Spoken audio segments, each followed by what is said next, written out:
tu vois. Et même l'illusion, est-ce que l'illusion existe dans ce cas-là? Ah. Ah bon? Parce que le temps n'existe pas, ça veut dire que si le temps n'existe pas, l'espace n'existe pas, mais l'illusion existe. Non, mais ça dépend, oui, à quel niveau. Mais les niveaux n'existent pas non plus s'il n'y a pas de temps et d'espace.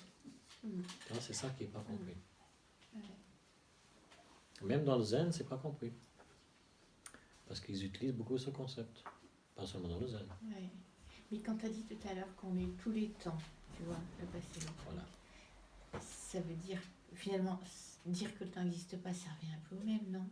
Merci. Parce que si on est tous les temps... Merci. Enfin. Au revoir. Ouais. Ah oui, c'est pareil. Voilà. Alors, soit c'est neti-neti, on exclut. Ouais. Ouais, ça n'existe pas, ça n'existe pas. Ça, c'est une des méthodes. Soit on est tout. Ouais. Et puis finalement, on n'est ni seulement ce qui n'existe pas et ce qui existe. Pas seulement. Et là, l'intellect n'arrive vraiment pas à formuler quoi que ce soit autour parce qu'il n'y a pas d'objet que l'intellect puisse s'accrocher. Et si ça va arriver, ça arrivera. Et si ça ne va pas arriver, ça n'arrivera pas. Parce que ce n'est pas l'intellect qui peut le contrôler. Est-ce que toi, en tant que l'ego, peux accepter que ton intellect ne peut pas le comprendre totalement? Un peu quand même, je crois, ouais. C'est comment tu te sens? Mais je pense que... quand même un peu soulagée, c'est moins dur. Et l'autre côté, de soulager? L'autre côté de soulager, c'est déçu. Ouais. Je suis désolé.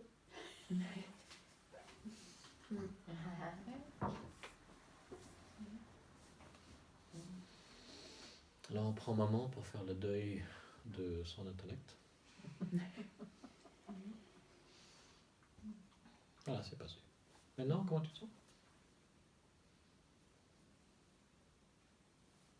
Neutre, on va dire. Voilà. Neutre, c'est ok. Puis voilà. Maintenant, comment tu te sens? Tu vois, c'est toujours en train de passer.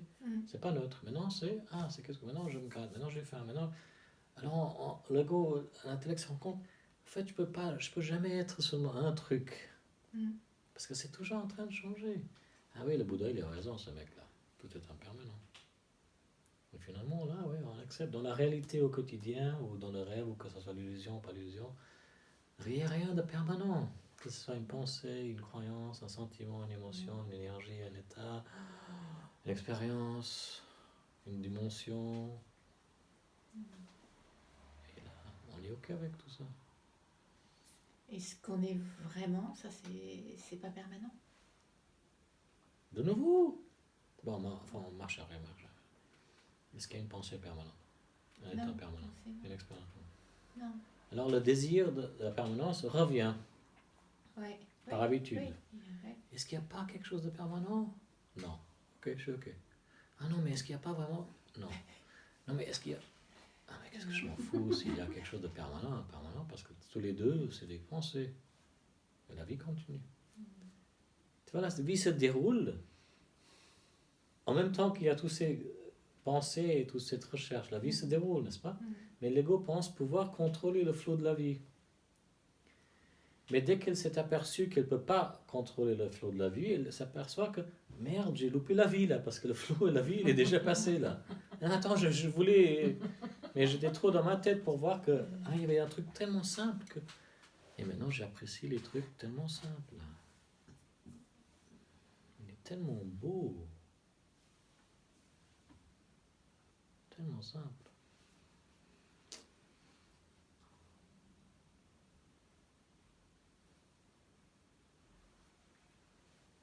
Et paf, il y a quelque chose de douloureux dans le flot de la vie. Ah merde, ok, je suis aussi ça. Mais j'aime pas ça. Je suis aussi pas aimé ça. Ah oui, ok. Mais je dois m'occuper de ça parce que là, je me suis cassé la jambe et je saigne. Et je ne peux pas dire, je suis pas le temps ou pas le flot de la vie parce que là, je dois m'occuper de ça. Tu vois. Alors, s'occuper de ça, c'est aussi ce qu'on est. Mais vraiment dans les détails, je dois aller à l'hôpital, je dois choisir. C'est aussi ce que je suis. Être là, assis tranquillement en satsang, peut-être qu'on se sent bien. Ah oui, c'est aussi ce que je suis. Il n'y a finalement rien que l'intellect égo a vraiment une profonde objection. Il n'y a pas aimé, et aimé, il y a des fortes préférences, mais il n'y a jamais une forte objection à quelque chose dans le flot de la vie. Et c'est ça quand on parle d'acceptation. Il n'y a pas d'objection qui fait que l'acceptation est là. Mais quand les objections sont là, il y a une idée, ça ne devrait pas exister dans le flot de la vie. Dieu a fait une erreur là. C'est qui Dieu? Ou le programmateur, ce qui ose Donc dire. c'est lui l'auteur? On vient. C'est pas oublié, on vient. Ok. Alors on regarde ça pour un moment avant qu'on arrive sur l'auteur. Est-ce qu'il y a quelque chose dans notre expérience, dans nos pensées, dans notre passé, dans ce qu'on croit être notre futur, dans le monde, dans les autres, dans nous-mêmes, qu'on croit ne devrait pas être là? Pas aimer, mais croire que ça ne devrait pas. Qui dit oui, ça ne devrait pas être là? D'accord? Les autres, ils sont tous spirituels, ils sont bien appris les leçons. C'est quoi? Les gens. Plus particulier. Quelqu'un que je connais? Non. Quelqu'un qui est venu hier? Non, Non, mais des gens que je trouve minables. Ouais. Pardon. C'est ok. Parce que, est-ce que tu peux comprendre que même de les trouver minables, ça doit exister? Ah bah, j'ai pas besoin de le comprendre, ça je le vis. Je me rends bien compte que c'est pas parce que j'aimerais que ça n'existe pas que ça a une quelconque influence. Donc, D'accord. oui, alors, tu es ok avec ta rapport à croyance? ça existe. Tu es ok avec ton ressenti et ta croyance que ça ne devrait pas être là? Il ne devrait pas exister? Ou est-ce que tu as une résistance avec ta propre croyance, ton propre ressenti? Je sais pas si c'est une croyance, c'est un souhait en fait. C'est pas une D'accord. croyance. Ça, c'est la différence. Je me dis pas il devrait pas exister. Je me Un dis souhait. j'aimerais un monde sans ces gens-là. D'accord. Aimerait, c'est parfaitement, moi je dirais, normal. C'est sain même. Mais non, je me dis pas qu'il devrait pas exister parce que ça n'a pas de sens de se dire ça. C'est comme si je me disais que la pluie elle doit pas exister. Très bien. Elle est là quoi. Mais je suis d'accord. Non, c'est pas une croyance que ça ne devrait pas exister, c'est plus un souhait. D'accord. Alors ça, c'est si je devenais auteur, ça c'est ce que j'essaie d'expliquer, la différence entre un souhait, par exemple un désir, ou quelque chose qu'on aime ou qu'on n'aime pas, une forte préférence, un souhait, c'est parfaitement normal. Ça, c'est le fonctionnement normal du corps, ego, intellect, de l'organisme. Selon notre conditionnement, nos expériences de cette vie, et même les gènes et les mémoires qu'on a héritées. Parfaitement normal. Mais quand la croyance vient, ça ne devrait pas exister, là il y a toute une histoire mentale qui crée une sorte de souffrance psychologique et émotionnelle.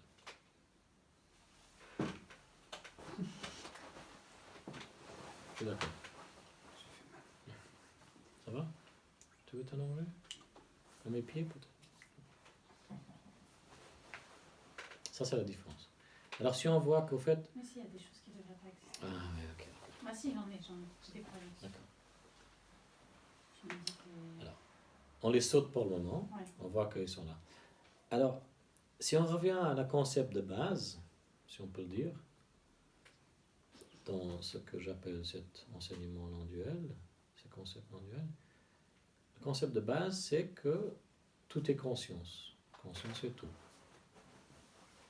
Et on peut remplacer le mot conscience par le mot tout, Dieu, énergie universelle, amour, n'importe quel mot avec lequel on comprend la totalité, tout le temps, tout l'espace, tous les univers, etc. Tous les objets, toutes les expériences, toutes les personnes, tout. Ça, c'est ce que j'appelle conscience, Dieu, l'énergie universelle. Est-ce que tu es d'accord là-dessus? Conceptuellement. Il y a un tout, et tout fait partie du tout. Ok. Oui. Par exemple, il y a l'océan, et tous les vagues, et tous les courants, toutes les couleurs font partie de l'océan. Oui. Oublie la terre, les montagnes, tout ça, la planète, il n'y a que l'océan. Ça, c'est conscience. Ça, c'est Dieu. Conceptuellement, tu es d'accord avec ça? Que le tout, c'est Dieu? Ou tu enlèves le mot Dieu si tu n'aimes pas le mot Dieu. Ouais, le tout, c'est le tout, quoi. Voilà. Il y a des éléments et il y a un ensemble. Voilà. Et l'ensemble, alors, est-ce que tu es le tout? Moi? Oui. J'ai pas l'impression. D'accord. Je dis ça parce que tu vas me dire que je suis le tout, mais moi, j'ai pas l'impression. J'ai l'impression d'être un élément dans un tout. D'accord. Tu es une vague, par exemple, sur l'océan. Par exemple. D'accord. Et quand tu regardes les autres gens, est-ce que tu les vois aussi comme des vagues sur l'océan? Oui. Merveilleux. Ça, c'est le fonctionnement normal de notre conditionnement. Mais plus que ça, on voit les vagues séparées de l'océan. En fait, si tu compares l'océan, si tu compares chaque individu à une goutte d'eau et le tout qui forme un océan, là, effectivement, chacun est une partie du tout. Oui. Mais est-ce que c'est une partie séparée? Si je vois des poissons dans l'océan, chaque poisson, il est unique. Ou comme tu as dit hier, les fils dans le... D'accord. On peut isoler chaque fil du tapis. D'accord. Même si tous les fils, ils forment le tapis. D'accord. Mais par contre, des gouttes d'eau dans l'océan, une fois qu'elles sont mélangées, tu ne peux plus les dissocier. Ça devient chaque élément du tout. Les poissons, et le tout. ou les fils, les gens, est-ce que tu les vois ou est-ce que tu les crois être séparés du tout? Okay. Est-ce que quelqu'un croit que soi-même ou les autres sont séparés du tout? Qui dit oui? Parce que sinon, ça ne fait pas tout, quoi. Enfin, je dis sur... Oui. Tu dis oui? Oui, je pense qu'on est les deux, en fait. Tu dis non, alors. Ok. Toi, tu dis oui. Qui dit non? Non? Parfois. Non? Parfois, non. Oui et non? Les impressions, oui, les impressions vont et viennent, oui. Oui et non? Pareil, non, des fois j'ai l'impression. Oui et non? Je n'ai pas écouté la question. Qui croit que nous sommes et les autres, on est séparés du tout? On fait partie du tout. Non, on n'est pas séparés. D'accord. Qui ne sait pas? Est-ce qu'on est séparés les uns des autres? Qui ne sait pas? Attends, tu vas avoir... Qui s'en fout? Un peu. Je ne sais pas quoi, tu peux répéter la question? Un peu parce que qu'est-ce que ça change? Qui n'entend pas? Il y a besoin que ce soit répété.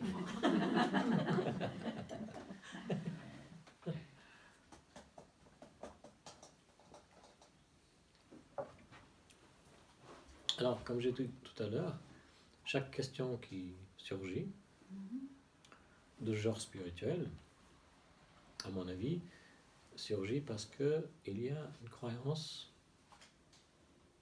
soit conscient ou subconscient, je suis un être séparé. Séparé ou supérieur? Je suis un être séparé. Ah, séparé. Et toute notre perception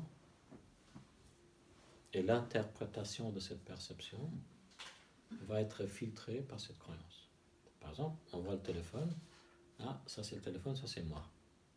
Oui? C'est très simple, c'est très basique. Qui vit ça au quotidien?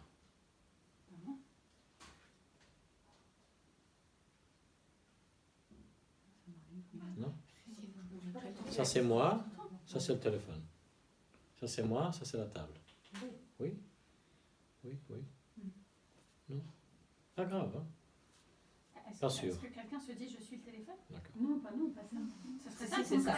Oui.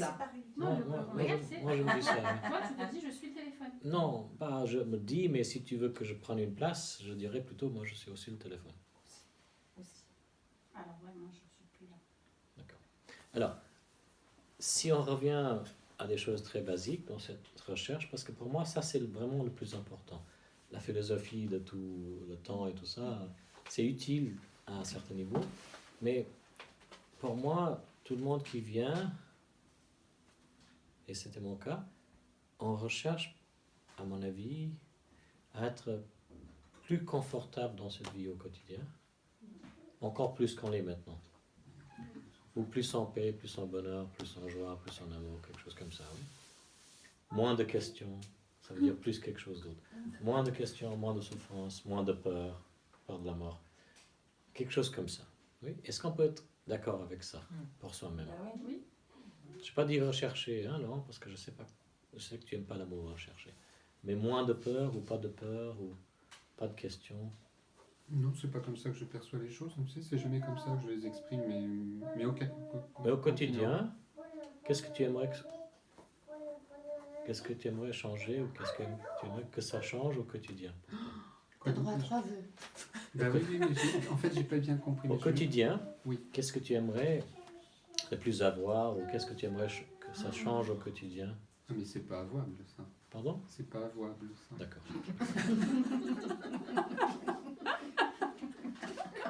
Il faut arrêter la vidéo. Par exemple, la peur de la mort, si je Ok, peux oui, me c'est vrai, ça c'est avouable. Tu n'aimerais plus l'avoir. Ok. Alors c'est soit qu'on veut plus de quelque chose, ou qu'on veut moins, ou pas avoir quelque chose au quotidien. Et pour moi, ça c'est la recherche spirituelle. Pour l'ego. L'intellect. Pour les deux. Et si on a reconnu ça, c'est vraiment la base de tout dont on parle. Oui. On est l'ego. C'est l'ego qui cherche. Ramana avait un ego, le Bouddha avait un ego, Jésus avait un ego. L'ego ne va pas disparaître. Mais l'ego qui a compris, vu, réalisé, blablabla, certaines choses, va pouvoir vivre la même vie, dans le même corps, différemment. C'est ça qu'on veut. C'est ça que la plupart des humains ils veulent.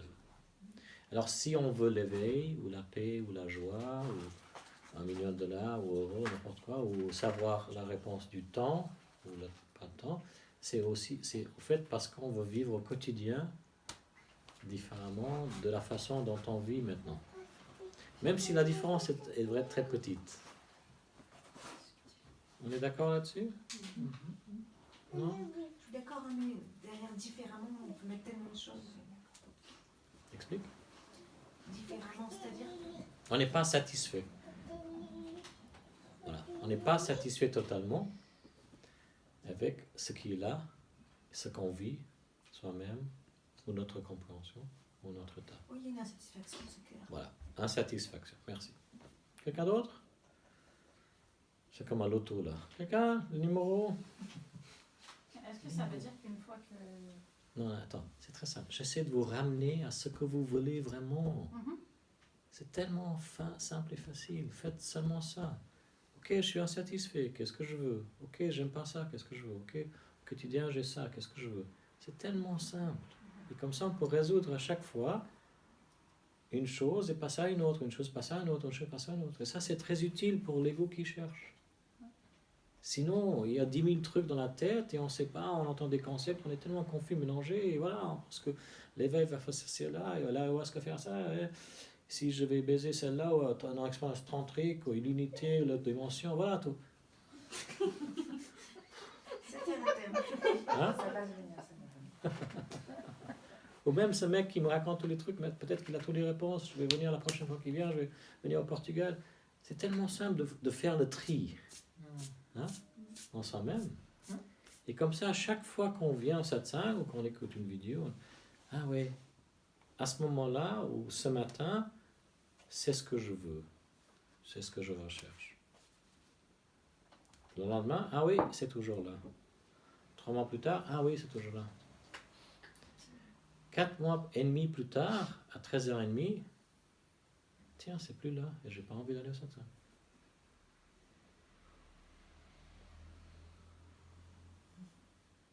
Mais si on ne commence pas avec, on va au magasin en pensant acheter un pantalon rose, d'une certaine taille, une certaine marque, un certain prix, comment on va passer toute la journée dans le magasin?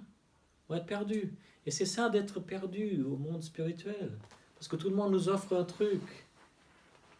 Et le prix là-bas, c'est meilleur que le prix ici. Et ça, j'aime le mec, la nana, et voilà, j'ai une expérience super avec celui-là, alors je crois que je vais l'avoir. Mais au fait, peut-être qu'on s'est trompé. J'essaie de vous expliquer ça en termes très très simples, aussi simples que je peux de mon expérience. Oui, parce que là, tu rentres vraiment dans le pragmatique. Merci. Bah oui, mais c'est ça qui est bien. Parce que qui veut? Quoi? Attends, oui, on va là. Mais si on ne peut pas savoir qu'est-ce qu'on veut d'abord et l'admettre authentiquement, comment aller au qui? Moi, j'ai passé 1 an à aller au satsang chez Ramesh, confortable sur le fauteuil, comme ça, je m'endormais. J'avais bien bu la nuit d'avant. J'étais allé, je sais pas, j'ai eu 3 heures, 4 heures de sommeil, j'ai dragué une nana ou même autre chose. Et je suis venu au satsang en me disant, je cherche rien, mais je venais pendant 1 an. Et je disais même à mes potes, au fait, je cherche rien. Soit ils étaient trop cons ou trop polis pour me dire le contraire, et Ramesh m'a jamais dit le contraire. C'était pas son style. Et un jour, je me suis dit, Ragui, tu te mens là. Tu es en train de te dire que tu cherches rien, mais au fait, tu cherches quelque chose. Et je ne savais pas ce que je cherchais. Parce que j'avais déjà une paix au quotidien. Le blâme, les culpabilités, blablabla, c'était déjà fini d'une grande partie. Et je l'ai quand même. Je voulais toujours la paix intérieure. Et je vraiment sentais ça. Avec mes parents, avec mon passé, avec ma culpabilité, tout ça. Mais j'en ai quand même. Et j'étais embêté parce que j'ai dû avouer, oui, je cherche encore. Et j'étais encore plus embêté parce que j'ai dû avouer, oui, je cherche l'éveil. Tu cherches là? L'éveil. J'avais commencé en cherchant la paix intérieure. Je sentais que je l'avais trouvé parce que mon quotidien avait changé complètement. Toutes mes relations avec moi-même, le monde, mes parents, tous mes amis. Mais je cherchais quand même, mais je le niais. Et quand j'ai pu l'avouer, ce que je cherchais, là tout de suite, j'ai demandé à Ramesh 2-3 questions. J'ai relu quelques pages dans certains livres. Au moins, intellectuellement, j'étais clair là-dessus. Et un beau jour, la recherche s'est arrêtée.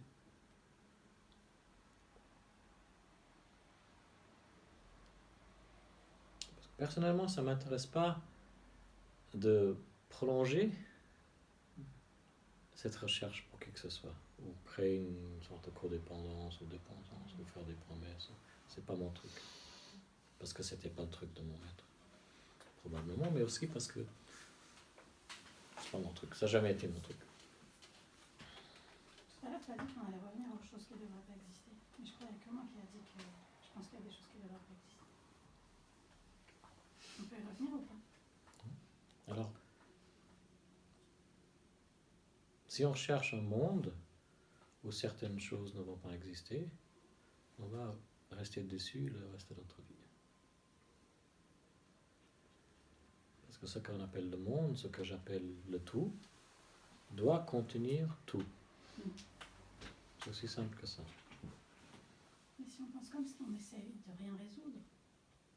Non. On résout ce qu'on peut à notre capacité, dans notre cercle d'influence. On n'aime pas les choses qu'on ne peut pas résoudre, mais on accepte que ça aussi, ça fait partie du tout. Ne pas aimer et accepter, c'est 2 choses différentes. Cette idée que ça ne doit pas exister, on l'a appris à un certain Non, parce âge. que j'ai la croyance que pour changer quelque chose, il faut croire que ça ne doit pas exister. Oui, mais avant cette croyance, tu as déjà commencé à croire que ça ne devrait pas exister. Et cette croyance, ce n'est pas toi qui l'as développée, on te l'a donnée. Tes parents, ta famille, ton école, l'église, t'as dit quelque part, ça ne devrait pas exister. Et c'est pourquoi tu le crois. Et maintenant, il y a une autre croyance que tu viens de dire. Moi, je crois que pour corriger quelque chose ou pour améliorer quelque chose, le déclencheur, ça doit être la croyance que ça ne doit pas exister. Exactement. Sinon, on ne fait rien. C'est la croyance. Non mais, pas forcément, attends, mais ralentis. Ouais. Excuse-moi, te demande, est-ce que tu es vraiment ouvert à ce que je suis en train de dire? Ou est-ce que tu es convaincu de tes propres croyances? Bah non, je suis ouverte. D'accord. Je serais pas là. Alors je te dis qu'une croyance crée une autre croyance, et c'est pas forcément par une nouvelle croyance que ça va être enlevé. Même si tu entends ce que je dis, et que ça devienne une nouvelle croyance, le tout et tout doit exister devient une croyance. Ça ne va pas empêcher que tu vas quand même pas aimer certaines choses et vouloir les changer. Il y a un fonctionnement qui se déroule, qui vient de notre conditionnement, nos expériences, nos gènes. Oui. Et de vouloir changer des choses, c'est très normal. Est-ce que tu comprends ça? Oui. Par exemple, dans ma vie, je... Attends. Sinon, on doit changer. Tu vois, tu n'es pas ouvert là. J'essaye. Je sais, alors dans ma vie, par exemple, Pas encore. il y a l'acceptation que tout doit être. Et puis en plus, carrément, je suis le tout et le tout est moi.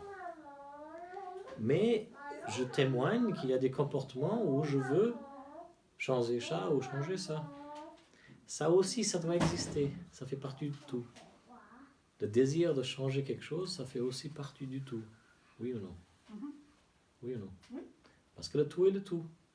Alors, à un certain moment, l'ego voit que ce soit positif ou négatif, que je veux changer ou pas changer, que je suis paresseux ou actif, c'est le tout. Et plus, si je le réussis ou si je ne réussis pas, c'est le tout. Si j'ai la conséquence, le résultat que je veux ou pas, ça c'est aussi le tout. La différence, la grande différence, c'est qu'on n'arrête pas d'essayer, on agit, et on accepte toutes les conséquences. Même si on ne les aime pas, en comprenant que ça aussi c'est le tout. Ça aussi, ça doit arriver. Et ça c'est le deuxième concept.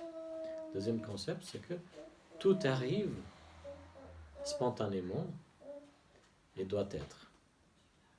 Premier concept, c'est conscience et tout. Tout est conscience. Deuxième concept, c'est tout arrive spontanément et doit être, doit exister.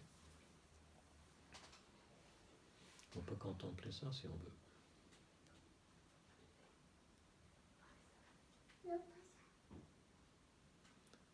Et même ne pas aimer ce concept fait partie de ce qui doit arriver et doit être. Hein?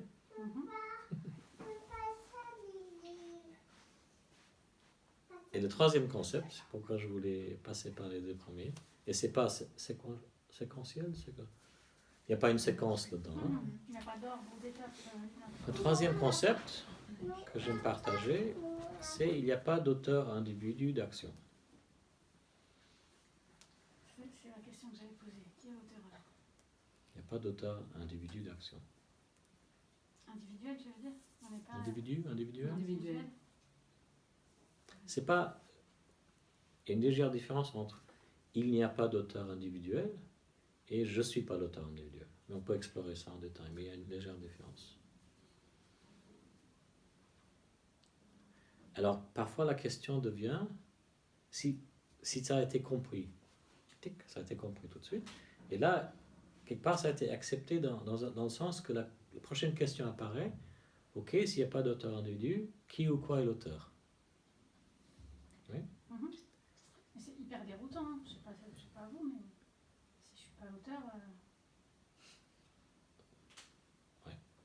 Ben, tu reviens au deuxième concept, tout doit arriver, tout arrive spontanément et doit être.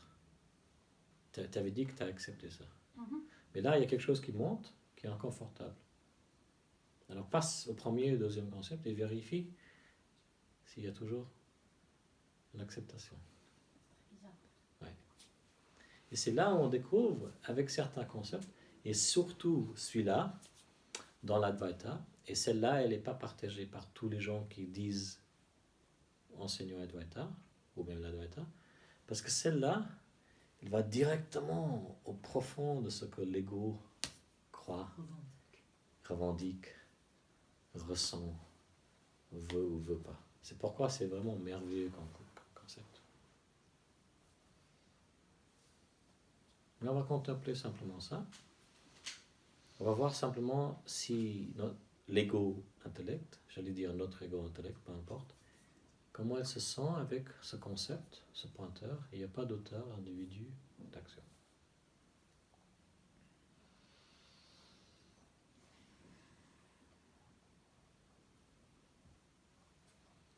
Et si vous voulez vérifier le corps, Sentez le corps, le cœur, le champ énergétique.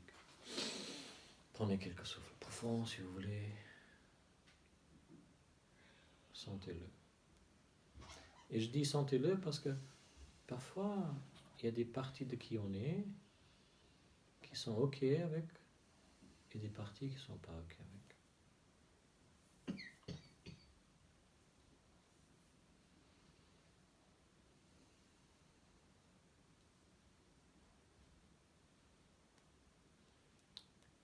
Et même si on n'est pas OK avec, on va vérifier. Alors, il y a 5 façons de vérifier. On prend une action très simple où on est convaincu qu'on est l'auteur de cette action. Et si on n'est pas convaincu, pas besoin de faire l'exercice, mais sinon c'est utile de le répéter sur nous. 5 choses. Est-ce qu'il y a eu une pensée qui a mené à l'action directement? Une pensée qui a mené à l'action. Est-ce qu'il y a une mémoire du passé qui a mené à l'action? Mener, c'est le bon mot? Amener ou mener? Mener. Est-ce qu'il y a quelque chose dans le corps, émotion, sensation, énergie, qui a mené à l'action? Est-ce que quelque chose est arrivé dans l'environnement naturel ou physique qui a mené à l'action? Et dernièrement, est-ce que quelqu'un a dit ou a fait quelque chose qui a mené à l'action? Alors dans votre exemple, vous investiguez de cette façon. Je suis convaincu que je suis l'auteur de ça, ça, ça. Regardez l'histoire, toutes les choses qui ont amené à ça, et posez-vous ces 5 questions. Pensée, mémoire, corps, environnement, personne. Oui. Et maintenant, posez-vous la question, est-ce que j'étais en contrôle ou est-ce que j'étais vraiment l'auteur de la pensée? Est-ce que j'étais en contrôle ou l'auteur de la mémoire, de la réaction dans le corps, de l'environnement ou de la personne? Et si vous faites ça plusieurs fois, ça ne prend pas très longtemps, s'il y a assez d'ouverture à ce concept, l'ego-intellect va accepter de son expérience directe, ah oui, au fait, je ou il y a pas d'auteur individu. Premièrement, ça va être je. Je ne suis pas l'auteur individu. Et après, la question va peut-être apparaître, alors qui ou quoi est l'auteur? Et là, heureusement, on a un autre très joli concept. On revient à numéro 1, conscience, Dieu, l'énergie universelle, la vie, est l'auteur de tout. La pensée vient de la vie, conscience, l'énergie universelle, la mémoire aussi, la réaction corporelle, on peut dire même une force de vie, n'importe, mais on commence à reconnaître qu'il y a quelque chose plus grand, ou au-delà, ou... Alors ça, on le reconnaît par l'expérience directe, mais est-ce qu'on peut admettre que c'est aussi une croyance? C'est un concept. Et le concept peut devenir une croyance. Tout ce que je dis est un concept. Même les exercices sont des exercices conceptuels. C'est pas la vérité. Dieu, c'est un concept? Oui. C'est un concept aussi. Quand même. Pardon? C'est ce qui est, donc si on en fait l'expérience directe, ou si on commence à se dire ça, c'est quand même que on s'en rapproche. Non, c'est un concept parce que c'est arrivé en forme de pensée. Ah oui, Objet. et verbalisé. Objet. Vu. Voilà. Alors, la réaction, aimer ou pas aimer, ce concept qu'il n'y a pas d'auteur individu, va se dérouler de toute façon. On ne peut pas le contrôler. Mais ce qui est utile, c'est de voir alors quelle est notre résistance, d'où ça vient, pourquoi, des choses comme ça. Et ça, c'est très utile parce qu'on va voir tout de suite le lien avec ce que j'appelle le blâme, la culpabilité et la honte, la fierté et la haine. Et le lien, c'est évident, si on se croit l'auteur, on va se blâmer. Et si on se blâme, on blâme l'autre, parce qu'on croit que l'autre est l'auteur. Et du blâme vient la culpabilité et la honte.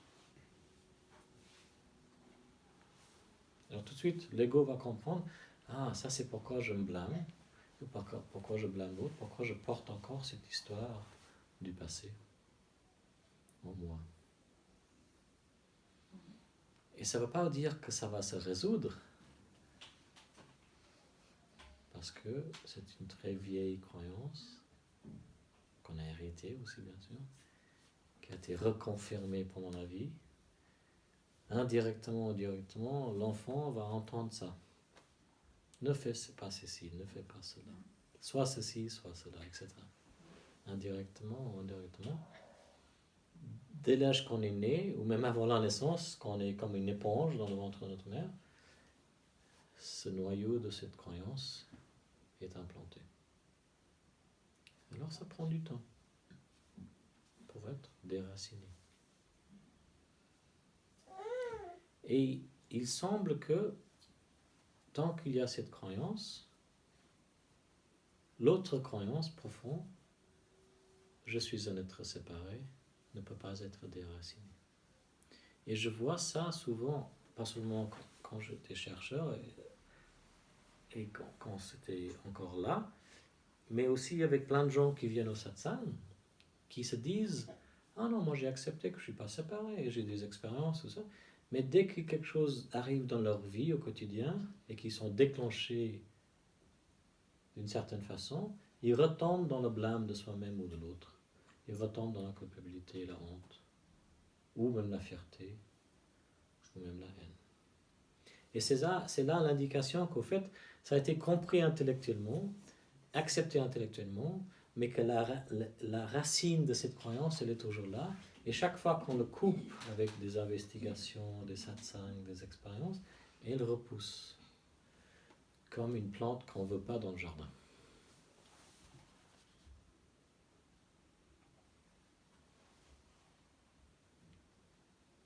Et la raison pour laquelle elle est tellement utile, comme je viens de dire, c'est parce qu'elle va ensemble, très près avec cette autre croyance, je suis un être séparé.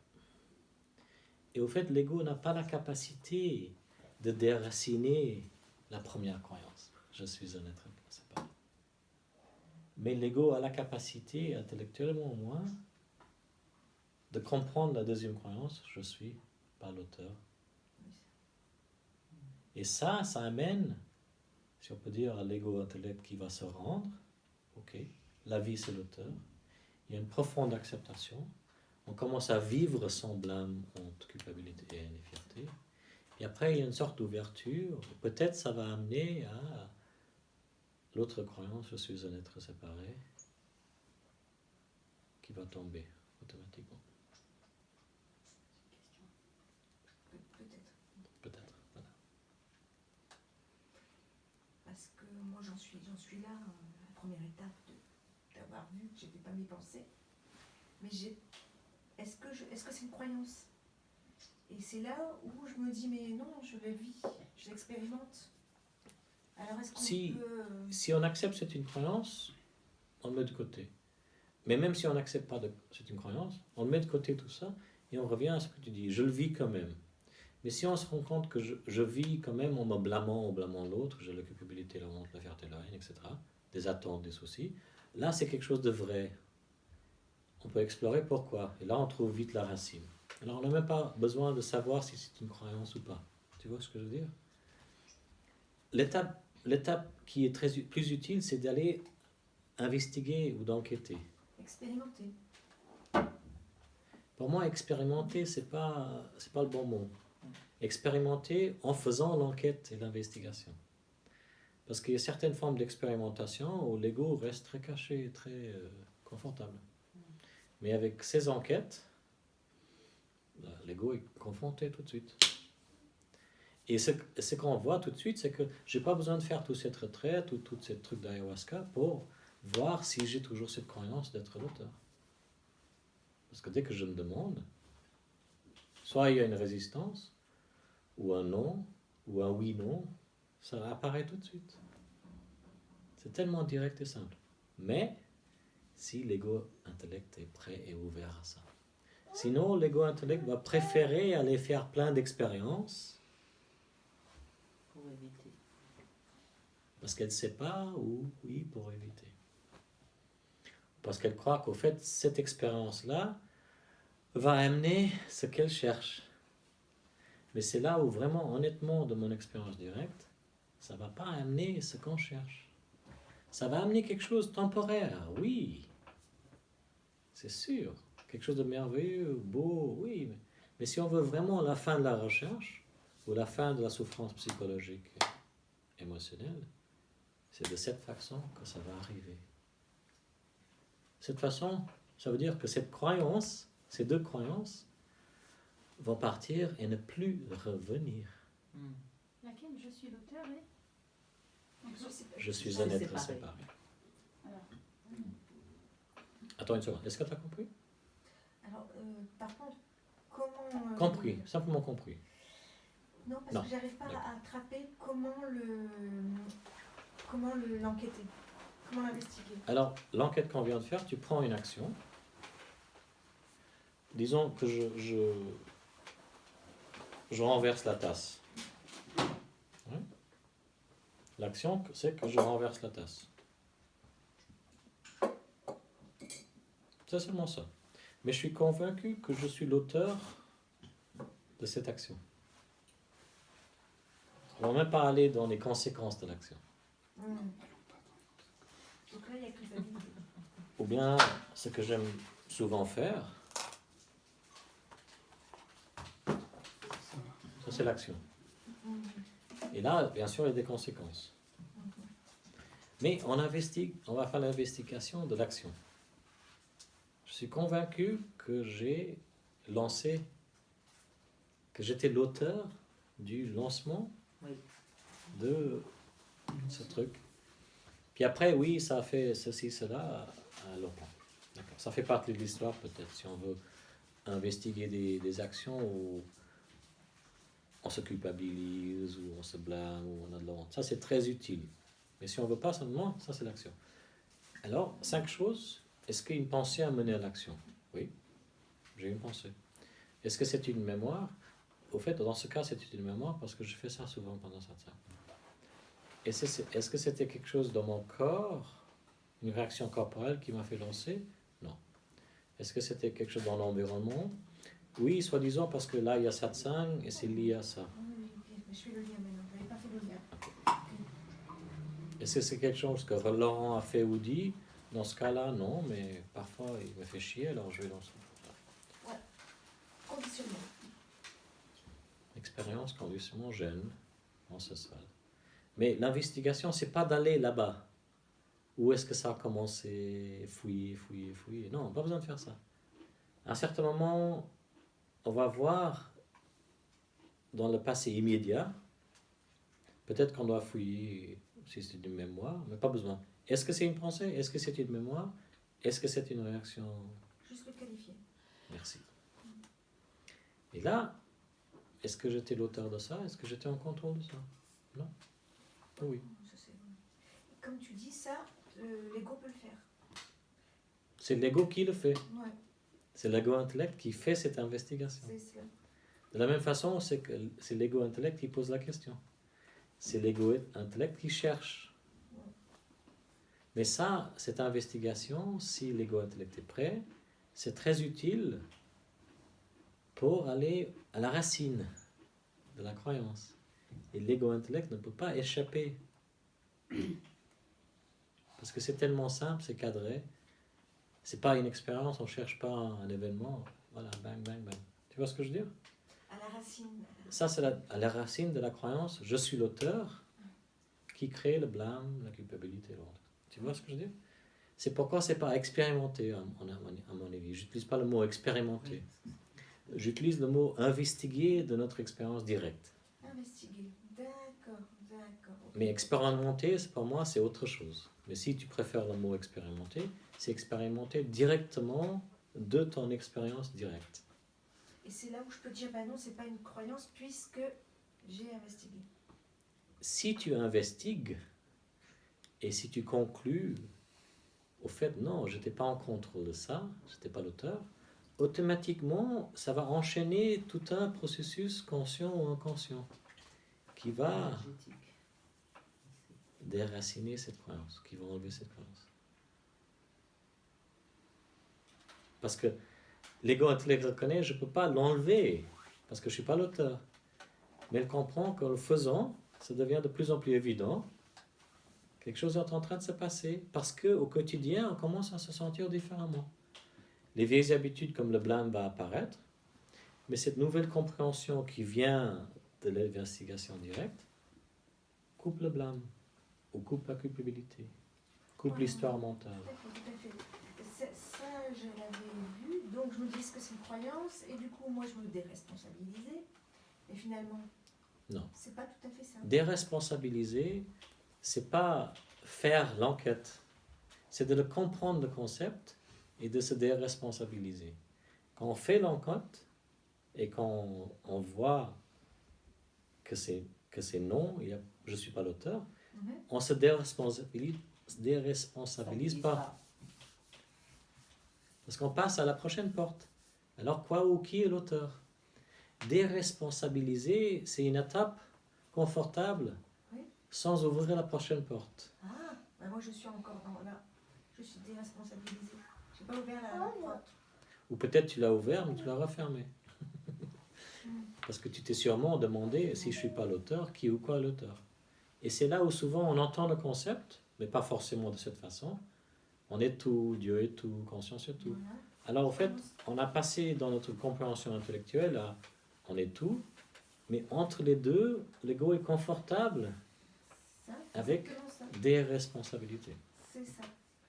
Et je suis Dieu, Dieu est tout, là. Là, pour moi, je suis dans le concept croyance. C'est tout. Normal. Non investigué. Normal. Après, on peut investiguer. Dès qu'on a reconnu qu'on est quelque part, on va le sentir. Ah ouais. Et on peut investiguer, on peut enquêter. C'est comme ça que vraiment les enquêtes et les investigations deviennent très utiles. Je rigole parce qu'on parle d'enquête, donc c'est rigolo. J'ai tout d'une novice. Bien sûr, parce que tu as appris quelque chose que tu as pratiqué pendant 3 décennies et maintenant on apprend d'autres choses.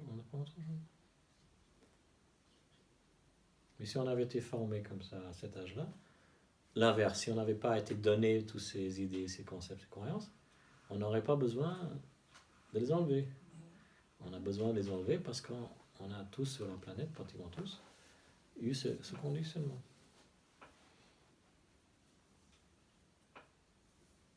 Et tu disais, investiguer sur le fait que nous ne sommes pas l'auteur, c'est autre chose qu'il l'est. C'est une étape. Ça, l'ego ne peut pas le faire, hein. C'est bien ce que tu as dit. Non, l'ego peut le faire, et l'ego va arriver à la conclusion qui est intellectuelle, je ne suis pas l'auteur. Voilà. Puis après, il prend le concept, si il l'aime, conscience est l'auteur. Mais là, ça devient super confortable, et j'étais là pendant beaucoup d'années, des responsabilités. C'est pas moi l'auteur, conscience est l'auteur de tout. Tout arrive spontanément, doit être. Et on reste très confortable et on fait des choses que... Parce qu'on se sent vraiment plus coupable. Mais il y a des conséquences. Alors tout ce concept, pour finir, on passe par ça, et on vient à l'évidence que après l'action, il y a les conséquences de l'action. Pensée, décision, action. Après, la conséquence de l'action. Alors même avec la croyance « je suis l'auteur de l'action », il y a la conséquence. Mais si on n'a plus cette croyance, est-ce qu'il y a la conséquence? Il y a toujours la conséquence de l'action. Et c'est là où ça devient encore plus libérateur. On accepte, l'ego intellect accepte, il y a toujours une conséquence à toutes les actions. Et je ne peux pas contrôler les conséquences. Je ne vais pas les aimer, même les détester, mais ça aussi, c'est conscience, ça aussi, ça doit arriver. Et c'est là où il y a une encore plus grande détente dans la vie au quotidien. Mais on reste avec les désirs, les préférences. Pas aimer. Tu comprends un peu? Oui, je comprends très bien. Super. Mais il y a une chose qui manque. Très bien. Il me manque un truc. Un café? Non. Un vodka? Si je suis pas l'auteur, et que Dieu est l'auteur, et que je suis Dieu, et que je suis le tout, alors je suis l'auteur. Merci. Contemple ça un moment. Ça veut dire que tu es aussi l'auteur de toutes les atrocités sur la planète. Tu es l'auteur de toutes les planètes qui explosent, les volcans, les tsunamis. Et c'est là où vraiment, profondément, l'ego-intellect, finalement, pas seulement comprend, mais réalise que tout est moi, et moi je suis tout. Ou quelque chose comme ça. Dans la Bible, I am that I am. C'est quoi en français? Je suis... Je suis ça et ça, c'est moi. Pardon? Je suis ça et ça, c'est moi. Ah.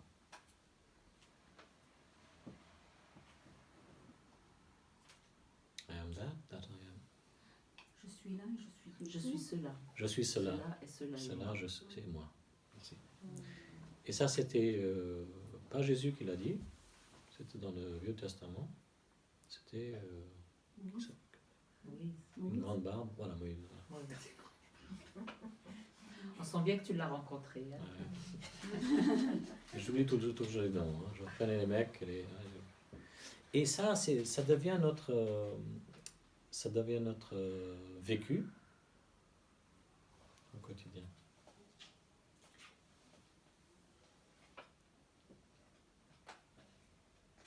Après, il reste l'étape. Je ne suis pas séparée. Ça, c'est... Alors ça, c'est qu'une croyance. Et de nouveau, une croyance est remplacée par une autre croyance qui peut aider, comme la pierre pour traverser le ruisseau. Et c'est vraiment comme ça que les concepts et les pointeurs fonctionnent. On peut l'admettre et être OK avec ça. Et ça se répète dans la tête et c'est très utile au quotidien. Mais à un certain moment, parfois même sans que l'ego-intellect l'ait reconnu, on n'en a plus besoin ou on ne le répète plus. Ça a été intégré ou quelque chose d'autre s'est passé. Alors avec la séparation, on va comprendre ça, et c'est ça, aller à l'absolu, compréhension absolue. Et puis on revient à ce qu'on appelle relative, et on comprend et on ressent que l'absolu et relatif sont comme deux faces d'une pièce de monnaie. Et on est tous les deux. Simultanément. Et c'est là où on va ressentir la séparation physique, très utile au quotidien, mais on va savoir qu'on n'est pas vraiment séparés. On n'a pas besoin de ni être ça ou ça. C'est là où revendiquer quoi que ce soit, l'ego et l'intellect n'a plus besoin de revendiquer. Je suis le tout, je ne suis pas séparé, je suis l'unité, je suis l'amour, je suis le awareness. Conscience. Non, on parlait d'autre chose tout Le à l'heure. splendor. Et que c'est seulement utilisé au fait comme ça, pour partager ou pour expliquer. Mais le reste du temps, l'ego-intellect est libre de toutes ces idées. Et le fonctionnement quotidien est témoigné. Les désirs apparaissent, les envies. Ce que j'appelle le mental travailleur utilise des choses pratiques qu'elle a apprises au présent. Voilà, ça se déroule. Plus de questions spirituelles, plus de doutes de ce genre, voilà. Le reste de la vie se déroule. Et ce qu'on appelle la souffrance finie, plus précisément la souffrance psychologique, émotionnelle. Blâme, culpabilité, honte, fierté, haine, soucis et attentes finissent.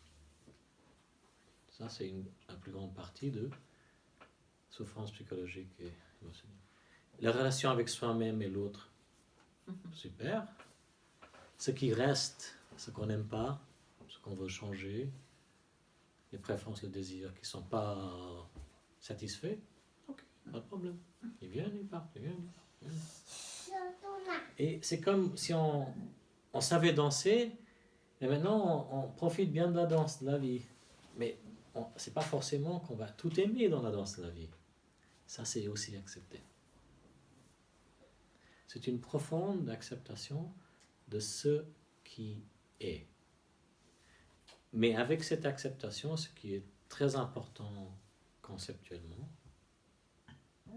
c'est l'acceptation de la non-acceptation. Il y a des choses qu'on n'accepte pas, dans le sens qu'on n'aime pas profondément, qu'on déteste, que sont injustes dans le relatif. Et là, non, ne pas les accepter, c'est aussi cette acceptation profonde de la vie, de la source de tout.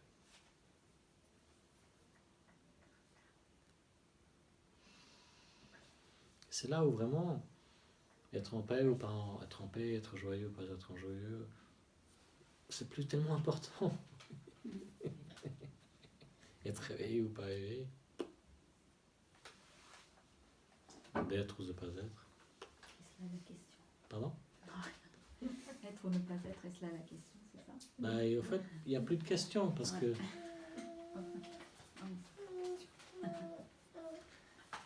j'existe, j'existe pas.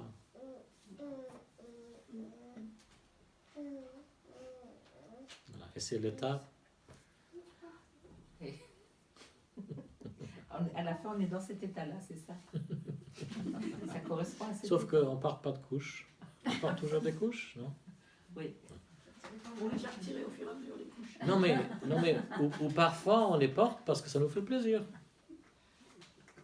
Je porte parfois des couches. Ramana, il portait une petite couche. Ça lui faisait plaisir. Ok, on va se poser une minute ou deux, juste pour contempler tout ça, si on a envie.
Alors il est 17h moins 10. On commence à finir. Ouais. Alors s'il y a quand même des choses à demander, on peut continuer avec le thé, le biscuit, tout ça. Moi je suis ici de toute façon. Et sinon, on continue simplement à contempler si on veut utiliser les exercices ou les enquêtes. Si on veut assister à des satsangs avec moi, on fait des satsangs online, 2 fois par semaine. Si on veut un rendez-vous individuel, on peut faire ça aussi. Si vous voulez la vidéo, si vous voulez le livre, il n'est pas encore prêt. Et j'espère qu'il va sortir bientôt. Bientôt, ça veut dire peut-être encore 3 mois. On va dire que toi, il n'existe pas comme ça. Pas d'attente. Pas d'attente. Si vous voulez faire une retraite avec moi, je commence les retraites au Portugal sur notre nouveau terrain projet en avril, 3e, 4e semaine d'avril. Et je vous enverrai les détails par email.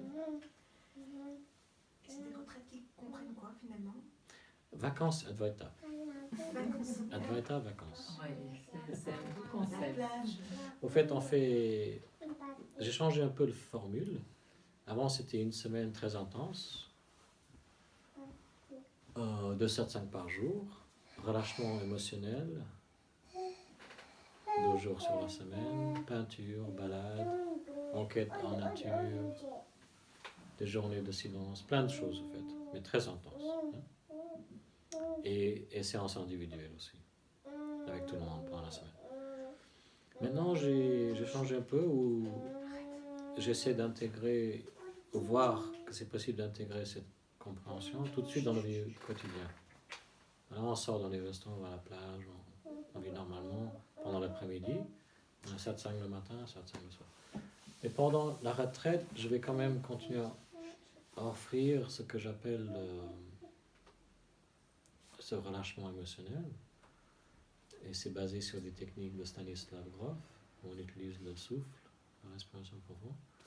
Et on passe soit à travers la tristesse ou la colère, pour essayer de libérer un peu cette charge émotionnelle et énergétique. Et on apprend comment le remplir avec des sons, la lumière, des mouvements, des choses comme ça, des mantras. Et comme ça devient pratique aussi à un certain niveau.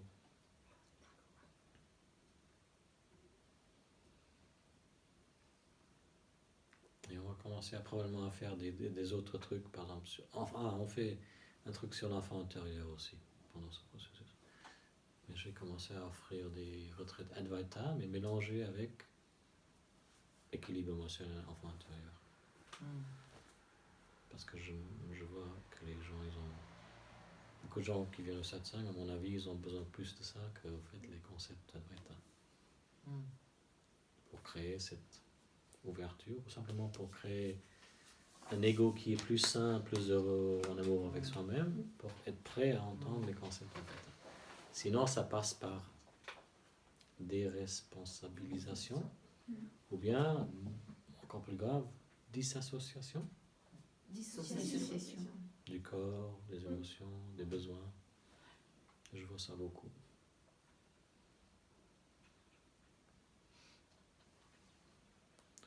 Ok, on peut finir avec... Non, on va faire 5 minutes de partage. Quelqu'un aimerait partager quelque chose? N'importe quoi. Comment vous sentez? Comment on se sent? Bien. Moi, perso, je me sens bien, je me sens en joie. Okay. J'ai une paix intérieure qui est pas mal. Okay. Voilà. Merci.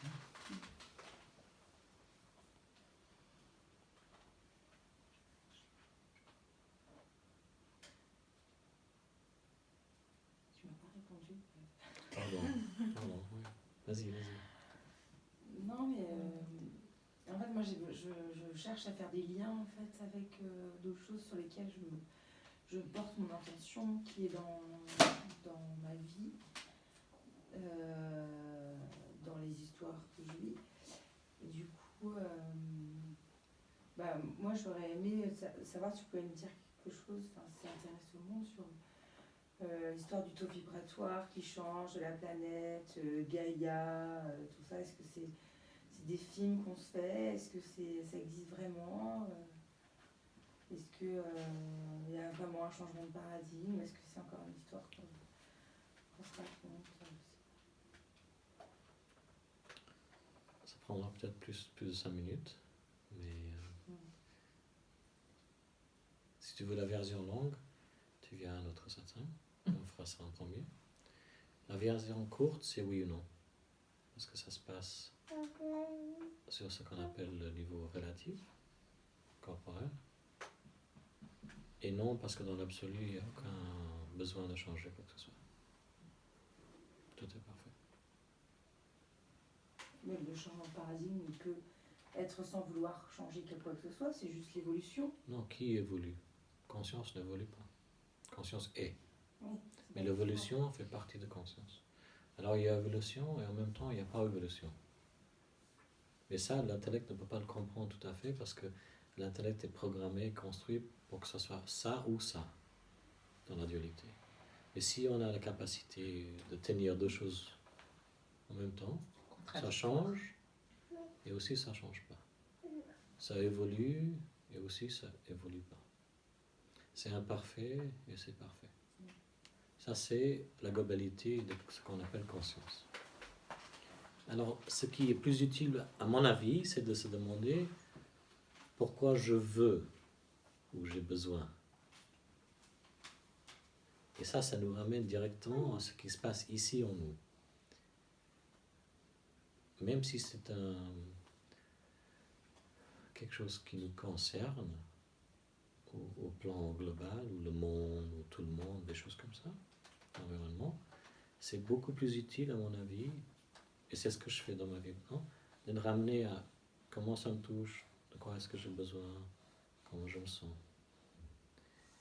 Et ça, quelque chose est découvert tout de suite, et là, si on veut, on peut chercher des stratégies pour satisfaire ses besoins, ses envies, Oui. etc.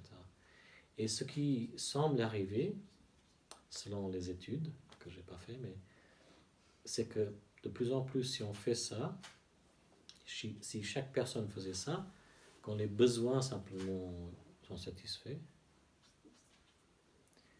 il y a plus de joie, plus de paix, plus de bonheur, on est plus ancré sur cette planète, et automatiquement on a plus d'empathie avec soi-même et d'amour, et automatiquement on a plus d'empathie avec les autres, ou ce qu'on appelle le monde naturel.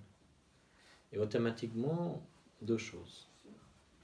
On voit le monde et les autres différemment. Parce que notre perception n'a pas changé, c'est l'interprétation de ce qu'on perçoit qui a changé. Honnêtement, je perçois la souffrance dans le monde, et je le sens. Mais mon interprétation est complètement changée. Je ne vois plus comme un monde pourri, noir, pénible, douloureux. Mais j'ai vécu comme ça pendant 40 ans. À peu près, 38 ans. Parce qu'à cet âge-là, on n'aurait pas peut-être moins 35 jusqu'à... Tu vois ce que je veux dire? Il y a quelque chose de très résilient.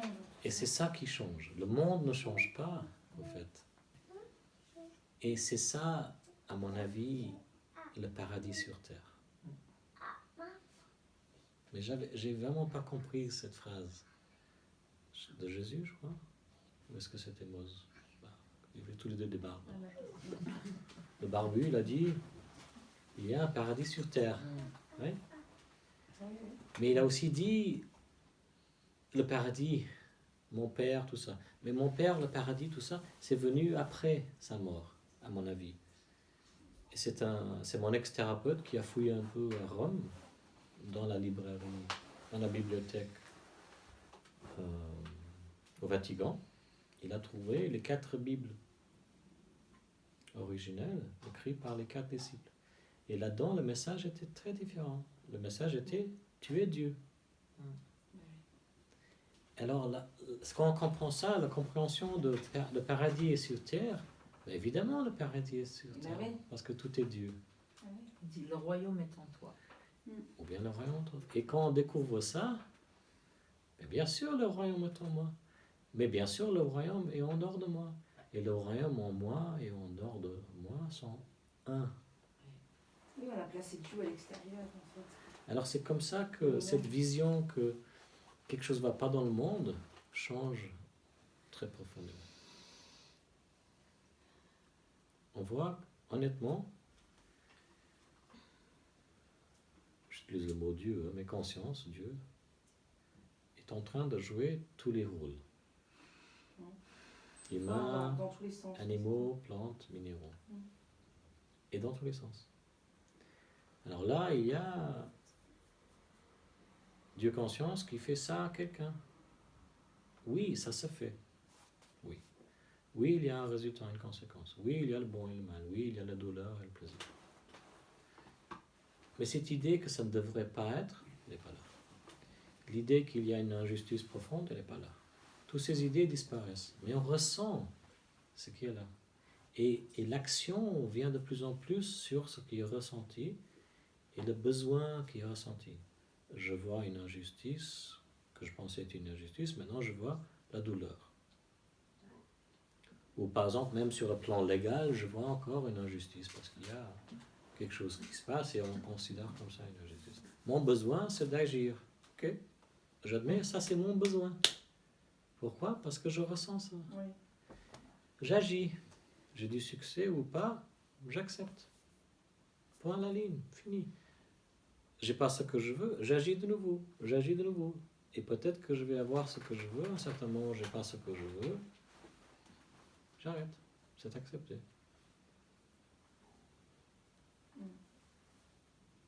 Mais la différence fondamentale, c'est qu'en faisant ça, il n'y a pas de blâme.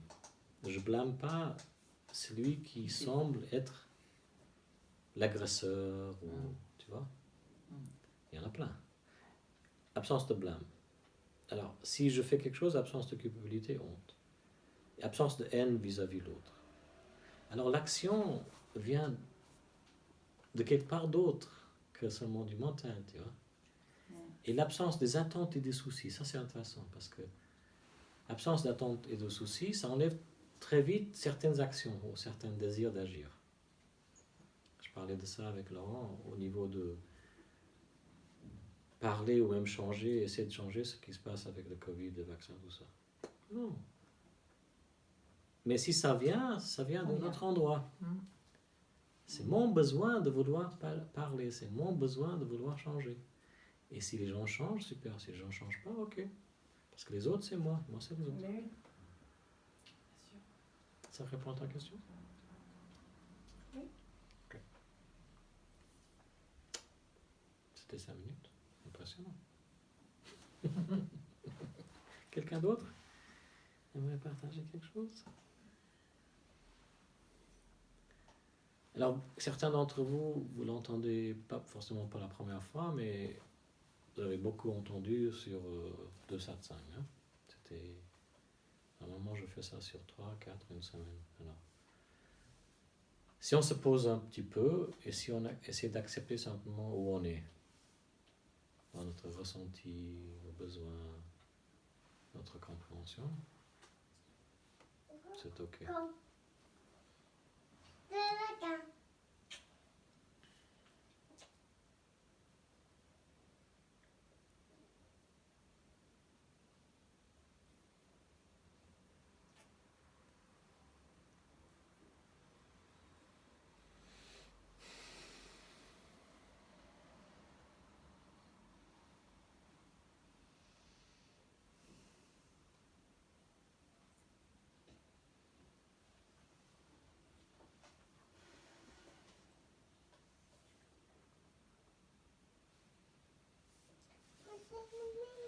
Le problème vient souvent, c'est qu'on a oublié que Dieu est tout. Conscience est tout. Et qu'on a oublié qu'on fait partie du tout, qu'on est le tout. Quand on a oublié ça, on pense que quelque chose ne devrait pas exister. Soit en soi-même, ou soit dans l'autre et le monde. Et ça, c'est le nœud de cette frustration, ce sentiment d'insatisfaction.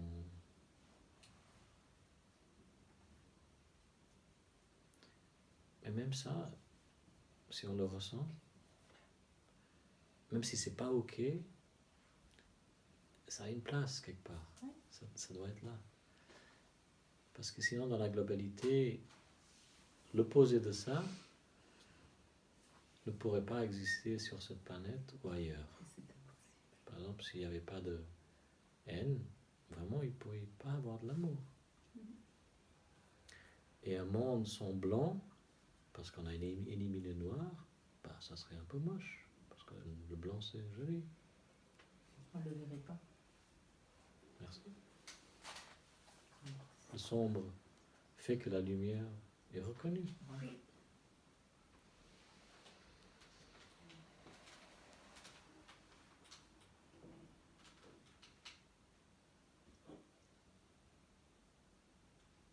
On va finir avec quelques minutes de silence. Je peux poser une toute petite. Oui, toute vas-y. petite, Non, toute petite. prends ton temps. Toute petite, c'est la réponse.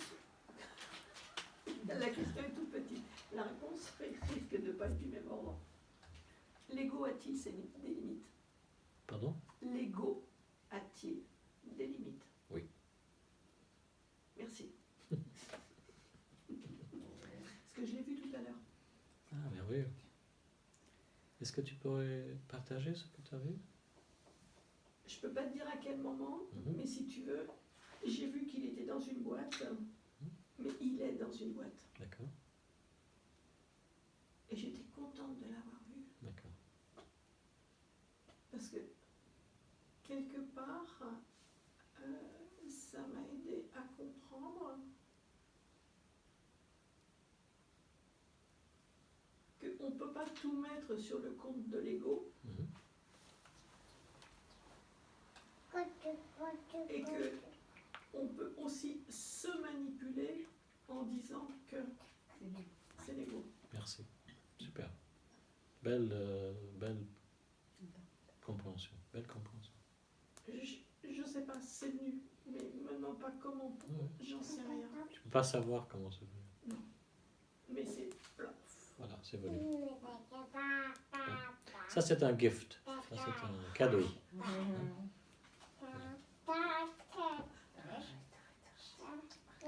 Alors, je dirais simplement que, au fait, l'ego et la boîte sont la même.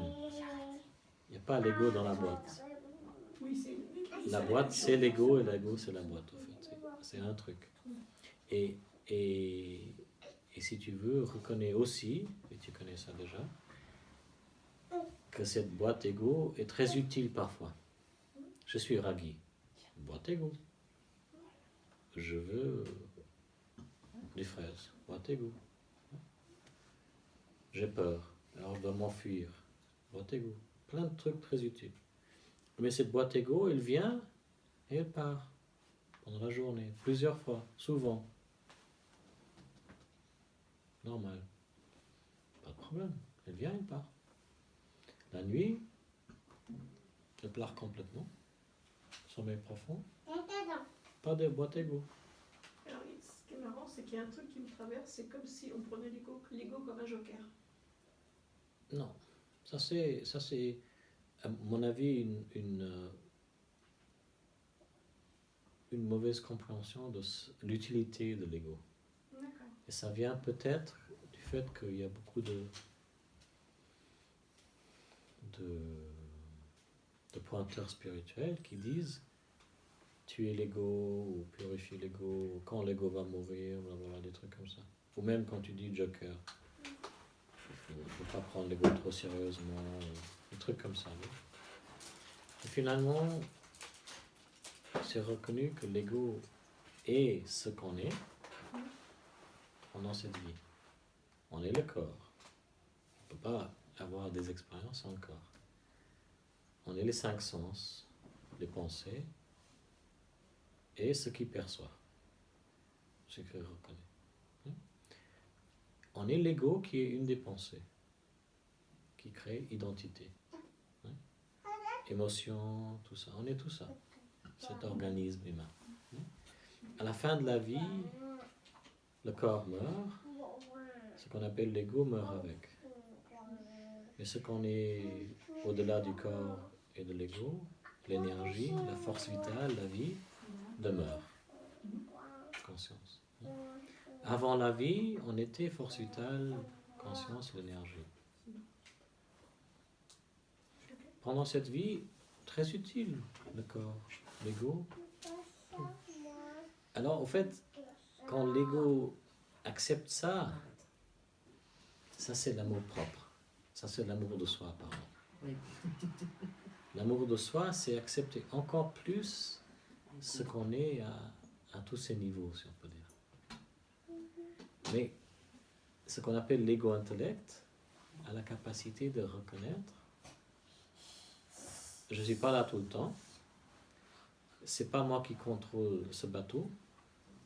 Mais je suis très utile aussi. J'ai ma place. Et ça devient, à mon avis, un fonctionnement encore plus simple au quotidien.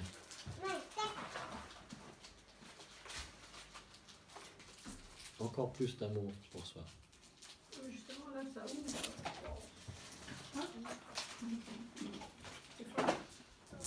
Et ce qui peut disparaître aussi, c'est cette peur d'être effacé, d'être écarté, que disent parfois les enseignements spirituels.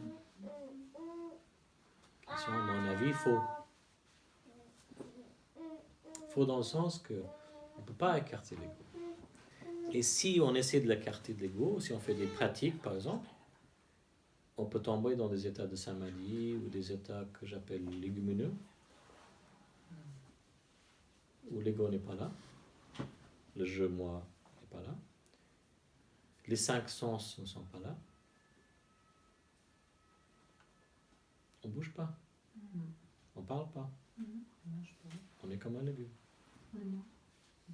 On n'est pas mort, mais parce que le cœur fonctionne, la digestion fonctionne, tout fonctionne automatiquement, toutes les autres parties du corps fonctionnent. Mais c'est du végétatif. Voilà. Et on devient plutôt comme une banane ou une tomate. Et il y a une part de nous qui aime cet état, parce que c'est tellement, soi-disant, paisible. Ouais. Mais quand on l'a vécu beaucoup, on se dit, mais j'aimerais aussi pouvoir bouger, et manger, Et comment sortir de cette faire l'amour, et travailler, et tu sais, plein de choses. Et finalement, au fait, ce qui se passe automatiquement, c'est que les désirs, la motivation, plein de choses reviennent. Et ça, c'est automatique. L'ego ne peut pas contrôler combien de temps ça dure. Mais si on s'aperçoit qu'on est en train de tomber spontanément dans ces états, c'est ça dont tu parles ou... Oui, tout à fait. Alors c'est là que moi je conseille de faire certaines pratiques pour ramener l'énergie dans le corps et dans les chakras de base, les premiers 3 chakras. Mise à terre, danser, massage, plein de choses, même changer ce qu'on mange, pour s'ancrer plus à la planète, dans le corps. Et traditionnellement, dans les ashrams en Inde, par exemple, il y avait tous ces enseignements, soi-disant Advaita ou spirituels, mais il y avait le yoga, très physique. Il y avait travailler dans les champs, il y avait marcher, il y avait chanter, il y avait toutes ces choses qui ancrent, musique. Pourquoi? Parce qu'ils avaient compris qu'on est un système énergétique, et ce système énergétique, il a besoin de toutes ces différentes choses. Oui?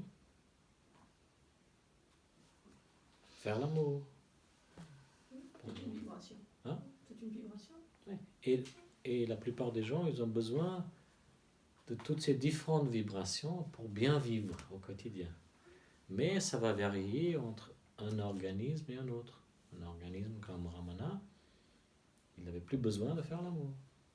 Parce que c'était arrivé à un très jeune âge, peut-être. Il a simplement été créé comme ça.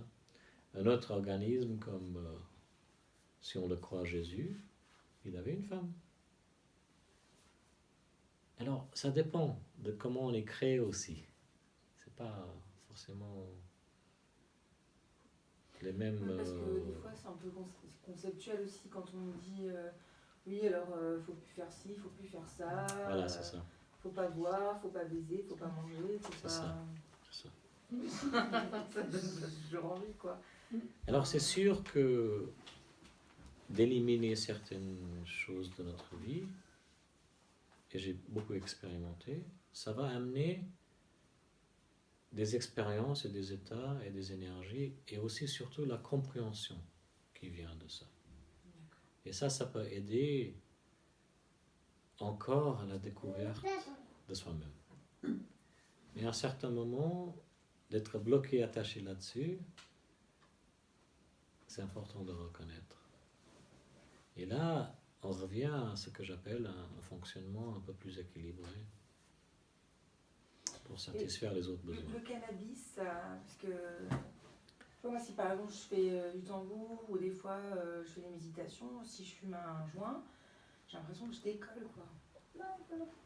Mais du coup, j'ai vraiment l'impression que c'est une plante qui m'accompagne dans un lâcher-prise. Alors, je suis d'accord avec toi, mais c'est là où finalement on se rend compte que même le plus merveilleux lâcher-prise ne va pas forcément nous aider à vivre mieux au quotidien tout le temps. Parce qu'on devient un peu dépendant de ces méthodes pour avoir cette lâcher prise. Et au fait, on se rend compte qu'on est en train de fuir quelque chose au quotidien qui est pénible ou douloureux, ou dans le passé. D'accord. Mais c'est vrai que dans certaines situations, toutes ces substances sont utiles, à mon avis, mais seulement pour une période. D'accord.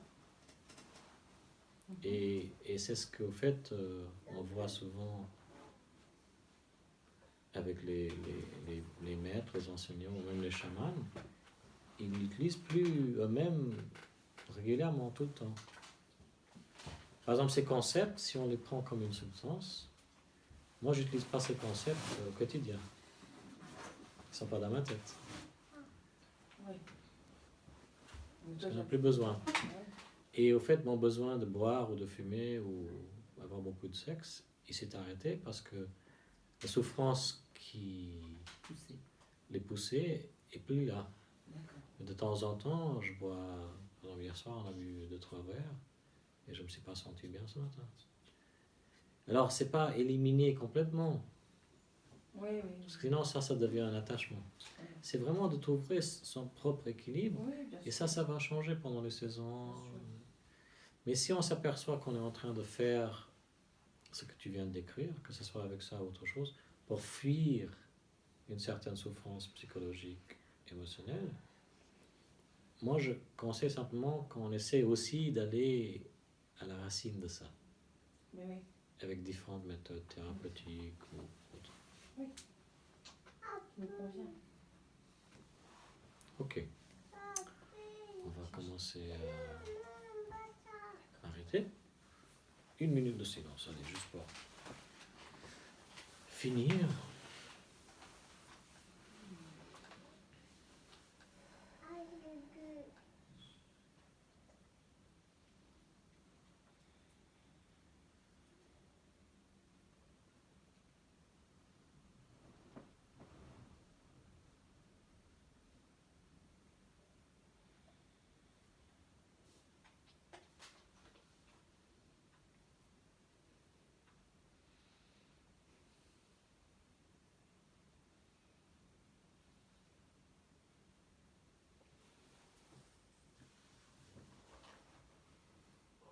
Merci beaucoup. Merci encore à Laurent. Ouais. Merci beaucoup. Merci Laurent. Et Laurence qui n'est pas là aussi. Ta Et le fille chat qui et le s'est chat. caché dans le train. La pièce. Cool, l'avion atterrit.